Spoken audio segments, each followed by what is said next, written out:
Hello दोस्तों, स्वागत है आपका मेरे चैनल पर। और आज हम बात करने वाले हैं पृथ्वी के बारे में। कभी सोचा है ये कैसे बनी, कहां से आई? तो आज हम जानेंगे पृथ्वी के कुछ ऐसे रहस्यमय तथ्य जो शायद आपने इससे पहले कभी नहीं सुने होंगे। मैं अजय जायसवाल और मैं आपको पृथ्वी के कुछ रहस्यमय तथ्य के बारे में बताने की कोशिश करूंगा, बिहारी अंदाज में। तो कहानी शुरू होती है लगभग 4.6 अरब साल पहले। मतलब इतने साल पहले कि तब तो टाइम भी बोर हो रहा था। उस समय ना तो धरती थी ना सूरज, बस एक विशाल गैस और धूल का बादल था जिसे कहते हैं सौर नेबुला। अब ये नेबुला कोई आम बादल नहीं था, ये तो भाई साहब हाइड्रोजन और हीलियम जैसी गैसों से भरा हुआ था। और इसमें धूल के कण भी थे, मतलब पूरा कॉस्मिक कचरा। अब इस नेबुला में ना एक चीज बहुत ज्यादा थी, और वो थी गुरुत्वाकर्षण।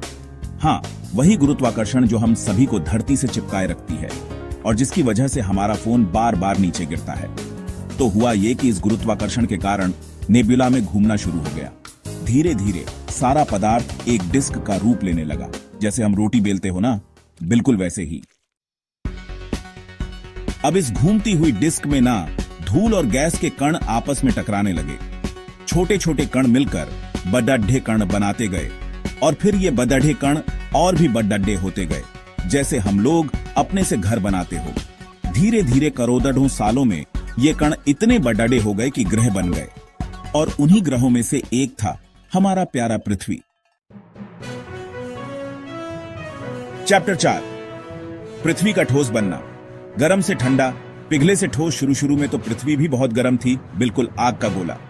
लेकिन धीरे धीरे समय के साथ पृथ्वी ठंडी होने लगी। जैसे हम गर्म दूध को फ्रिज में रखते हो तो वो ठंडा हो जाता है ना, बिल्कुल वैसे ही।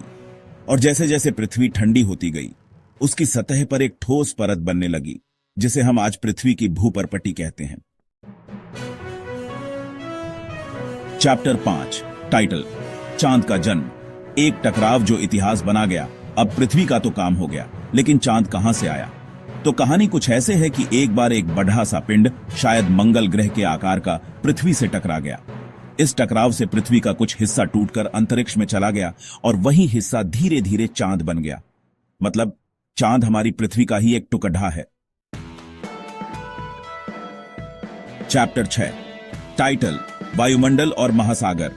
जीवन के लिए जरूरी चीजें अब पृथ्वी और चांद दोनों तैयार थे, लेकिन अभी भी कुछ कमी थी। वो थी वायुमंडल और महासागर।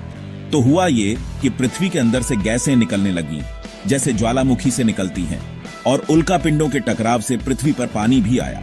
धीरे धीरे ये गैसें वायुमंडल बनाने लगीं और पानी से महासागर बन गए। चैप्टर 7, टाइटल, जीवन की शुरुआत और फिर आया मनुष्य। अब पृथ्वी पर सब कुछ तैयार था, जमीन, पानी, हवा, बस जरूरत थी तो बस जीवन की। और फिर हुआ एक और चमत्कार। लगभग 3.5 अरब साल पहले पृथ्वी पर सूक्ष्म जीवों का जन्म हुआ। ये सूक्ष्म जीव धीरे धीरे विकसित होते गए, और फिर उनसे बने पौधे, जानवर, और आखिर में हम मनुष्य। आउटरो, टाइटल, पृथ्वी का सफर अंत नहीं, एक नई शुरुआत। तो दोस्तों, ये थी पृथ्वी की कहानी, जन्म से लेकर जीवन तक। उम्मीद है आपको ये जानकारी पसंद आई होगी। अगर मेरे द्वारा दी गई जानकारी अच्छी लगी हो तो लाइक, सब्सक्राइब और अपने दोस्तों के साथ साझा जरूर करें। इस अद्भुत ग्रह के बारे में जानते रहिए और इसकी रक्षा करते रहिए, क्योंकि ये पृथ्वी ही हमारा घर है, और इसके सिवा हमारे पास कोई दूसरा घर नहीं।